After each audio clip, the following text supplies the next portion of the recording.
Hi, it's Stephanie Stanton with Celebrity Wine Review, and we are here in beautiful Comfort, Texas at Bending Branch Winery. I am actually in the vineyard itself, and this is where all the magic happens. And the man responsible is also joining me, John Rivenberg, co-founder and winemaker. Yes, Thanks absolutely. For being here. Thanks for coming out and doing this on a nice, bright, sunny day. Absolutely. So tell us about your growing here, because you are sort of overseeing all of these vineyards.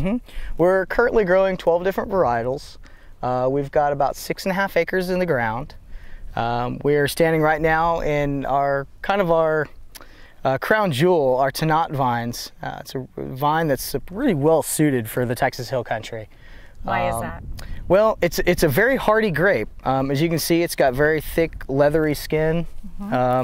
It's got great fungus resistance. I actually use about 1/3 of the amount of water on this varietal as I do on all the other 11. So that, from a standpoint in the Hill Country, we have a definite water issue here is a nice thing. Plus, I'm kind of an eco geek, so the less water I have to use. Yeah, exactly. Speaking of that, one of the things that you guys pride yourselves on is organic growing, and you're sort of leading the way in that. I think so. We actually, myself and some great mentors that I work with here in the state, have come up with a spray program based out of the fruit and vegetable world, more the vegetable world here in Texas. We use a product called Neem, N-E-E-M. It's an emulsified oil, basically, that is an insecticide, a miticide, and a fungicide. We use that in conjunction with several other ingredients, garlic being one of them, a little bit of citric, and then I also use a very complex compost tea that we use beneficial microbial life and a food source and inoculant for those microbes to help keep the vineyard in balance. It's not necessarily about killing everything. It's more about creating a positive balance for things to be able to sustain themselves. Now, here in Texas, it's my understanding that, especially for the wine industry, there's no certified organic growing stamp, if you will. No, there's currently not. Not one that's nearly as sophisticated as, say, the SIPS program in California or the Central Coast Growers program that they have down in Paso Robles area.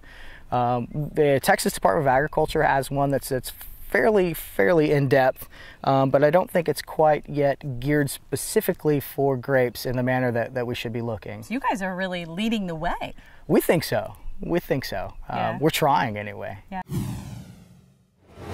Let's talk about the harvest, because you guys must be really excited. You actually have your first harvest coming up. We do. We'll be harvesting our first vineyard block this year. Will be our Tannat, and probably also our Tempranillo, as well as some of our Vermentino, which is one of our white grapes. Very excited about those 3 varietals.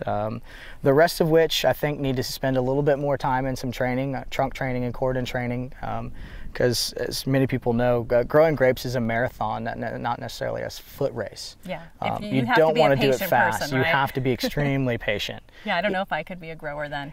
It's hard. I tell you, it is. Last year we probably could have cropped somewhere in the couple ton range out of the Tannat, but I made the decision to focus on the development of the vine for 10 and 20 years from now, and not for that growing season. I cut all the fruit out. You should have seen everybody up here in the vineyard just cringing and going crazy that there's all this fruit laying on the ground. But if another grower would have come up here, they would totally understand. So John, you obviously have a huge passion for wine, and these are your babies. Yes, they are. Where are we in the process? We're relatively early in the process. We've got some cluster development on their way to be large, voracious vines, as we have here in the Hill Country. You can see the variability down the vine row. Here in about 5.5 months, because of our growing season, we will be well on our way to picking these and headed over to the crush pad to crush and make some great wines. Excellent, and we'll be back to drink some fabulous wine. Yes. John, yes, thank you so much. Thank you. Again, if you'd like more information about Bending Branch Winery, you can log on to their website at bendingbranchwinery.com. Thanks for watching.